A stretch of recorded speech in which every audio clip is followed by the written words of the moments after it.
Hi everybody. Hello. I'm Bree the Plant Lady. I'm David Sabio. And welcome to the Yarden, David's Paradise. Yes. Here in, are we in Johnson County? Yeah, Johnson County, Garner, outside the city limits.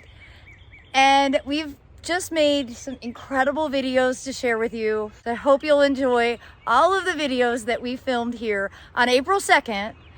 Right. It's also remarkably hot. So if you're wondering why we're glistening, it's because it's like 87 degrees. But we'll get a cool break soon. That's right. Yeah.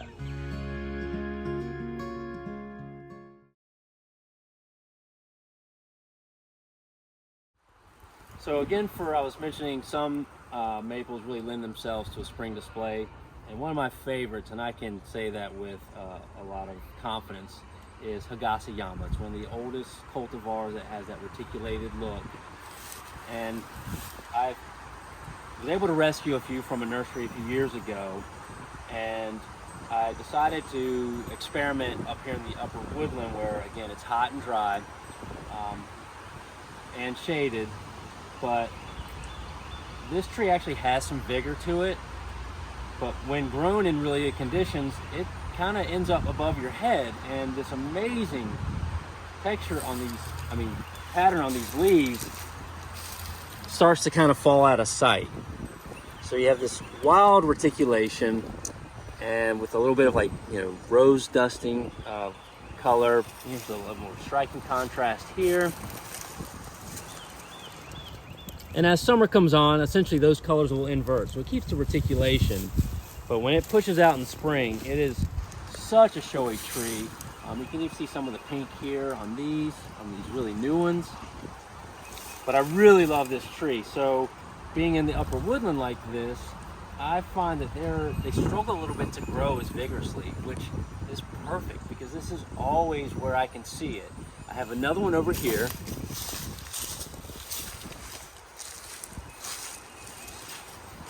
And it is quite literally slaps you in the face. And that's what it's supposed to do. That's amazing. Tree.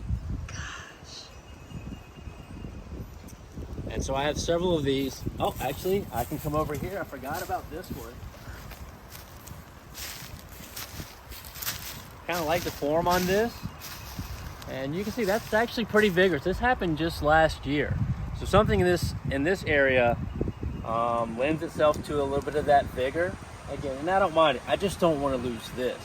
And again, I will probably take one off, maybe snip one, and just kind of keep the sort of the shrubbiness to this. But again, I just don't necessarily want to lose all of it above. It'd still be a great tree, but I love this being in my face.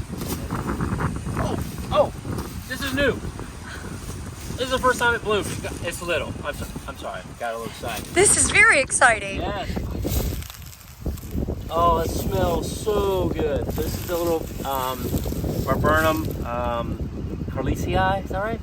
This is one I've been wanting. I picked it up at a plant sale last year at a garden we toured.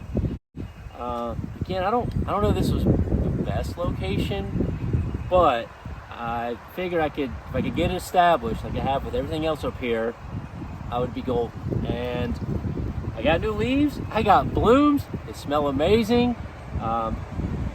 Thank goodness I had stepped back and crushed this. I almost forgot. Again, there's so much going on, it's easy to do, but this makes me really happy. You know, it looks like the Pacific Northwest right here. It does. Yeah, almost as tall as me.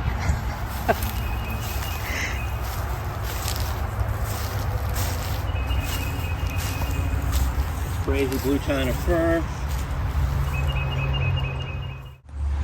So this is a blue China fir. You were saying to me I was pretty brave to have this. You are correct. Part of it's because I don't do much plant propagation, but I actually propagated this myself. I drove down to Kinley, tore a little sprig off the one from a friend's house that was being sold. Was able to root it, which that's not my forte, and it took. And for a long time, I got this growth. So I think it's the word plantagenet. What's the word? Everything grows sideways. It'll come to It'll me come like to me. Tourette's. It doesn't matter for now, but there's a term for it. And so I actually kind of liked it, and then eventually I got a leader and I cut it out. I don't want a leader, which then now I have 2 leaders. I'm now in the dilemma of, do I keep one or do I just take them out and just keep this kind of crazy snuffleupagus looking thing? Because this is really all I wanted, even though it was unintentional. I find this to be fun. I don't need an 80-foot, 100-foot blue china fur here. Plus, because this is technically my leaching field, and I do treat the pipes, but I don't need this to be a dominant feature. But I don't mind this as a whimsical feature. I like the idea of cutting the leaders out. Yeah, I think I might. I've been contemplating it. I know I don't need 2, but I thought while I'm at it, just take them out. They'll grow back. I've got big trees that can do. I don't need the whole skyline necessarily dominated, especially as I try to get some of the filtered light into the lower parts, because yes, this is probably going to be one of the darker areas. So anyway, it's been fun.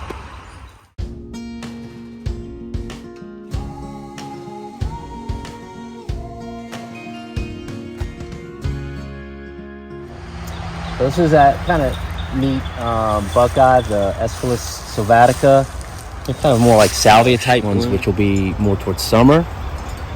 The bees do love this. Again, my neighbors in 2 directions do bees on the restaurant. So this has been a fun plant to have. I do cut the suckers out. I kind of like the tree form of it. And it's just all I need. I certainly don't need a grove of this or a giant one. This is a nice form. So here's sort of the middle woodland. A number of Japanese maple suet here, certainly dominated by red. And with the skyline I was talking about being opened up here and the more filtered light coming in, this, I'll be honest with you, this is my church. This is the best stained glass cathedral you could go through, and you can see it's just going to get better over the years.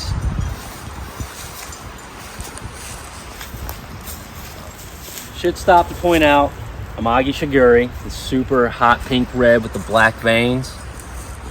And the way it kind of stands over First Ghost with its very creamy white reticulation.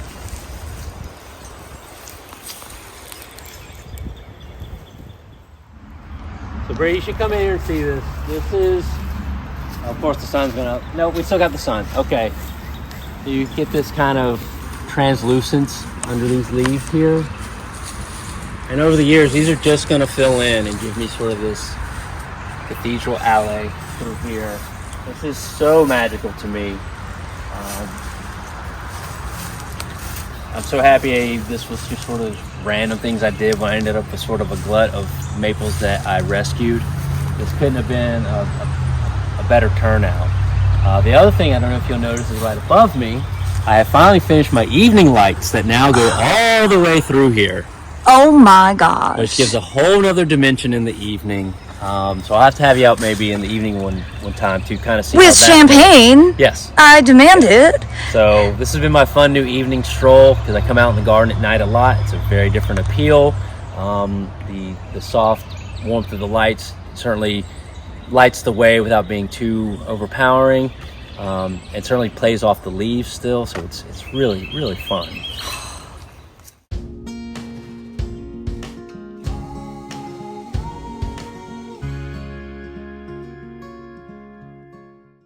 So again, the Epimediums they really are champs of the garden. The conditions they can take, which oftentimes is recommended for dry shade, and it is. But you find that even in better conditions, they do well. But to get something like this on a northeast facing slope, again with some filtered light, under large trees, I mean, that is an impressive clump. That's Sandy Claus, but there's several others in here. Like pink champagne. I believe this is Supermodel, which that's almost my waist. But something as demure as like Lilac Cascade. But even up here I have like another Amber Queen, Ninja Stars. Certainly not a plant to be that worried about putting in challenging conditions. For the most part, I'd be very comfortable putting these just about anywhere, probably other than screaming open sun.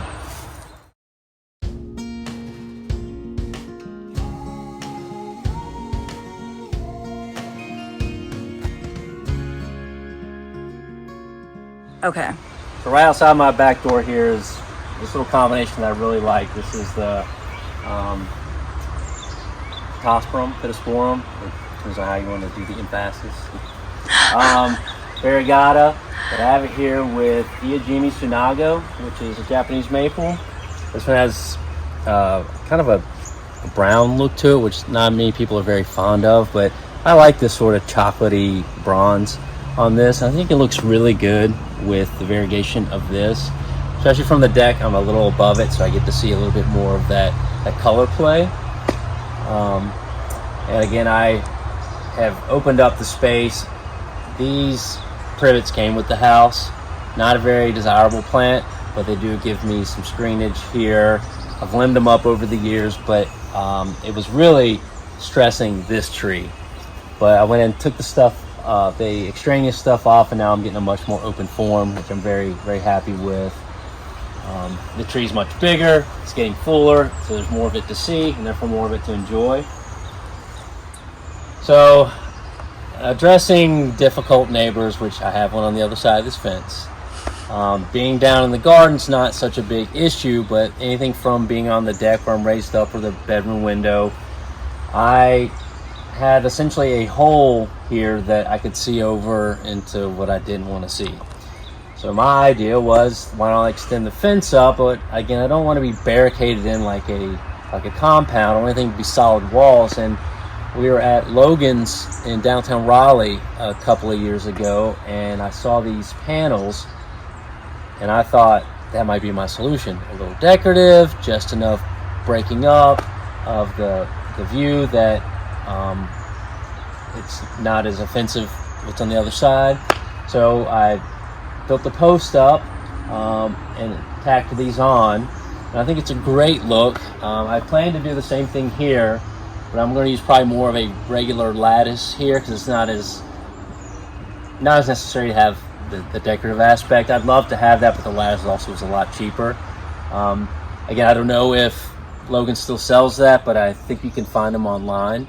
And for local people, Logan's just bought the Garden Hut in Fuquay. Oh, I did not know that. Cool. Right on. So we started to finish up here. We're in what I call our courtyard. It's not a true courtyard, but this is the east side of the house. I've built up my little plant beds. I actually have a series of Japanese maple here that are all the same. This is Elmwood. It's another one that kind of has the reticulation, gets this beautiful dusty rose look on it on new growth. Stays bright through the summer and turns screaming yellow in fall. Got the Midnight Flare azalea below, which is probably one of my favorite azaleas just because the bloom, you can see if you're here, it's so red, at times it's almost black, especially in twilight. And again, I didn't want to keep building a wall down my property, and yes, this gets a little sparse in winter, but for the most part, I have a green wall.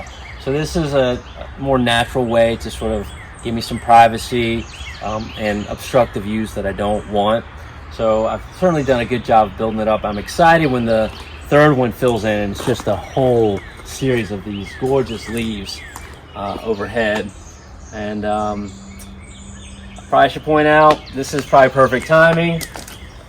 Wolfpack Red, we're going to the NCAA Final Four, so that's my little quick shout out. It couldn't be more appropriate or timed well, so go Pack. Go Pack.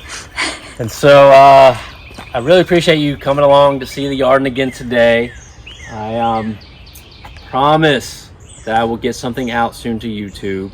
Again, Bree may have bought me a little time because this is a very busy week for me, because at least we were able to make this happen today.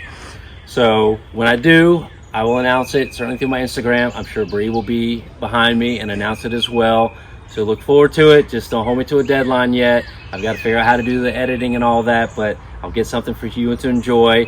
And hopefully it will be something that will be a continuous series through the year as the garden changes. And thank you for coming along.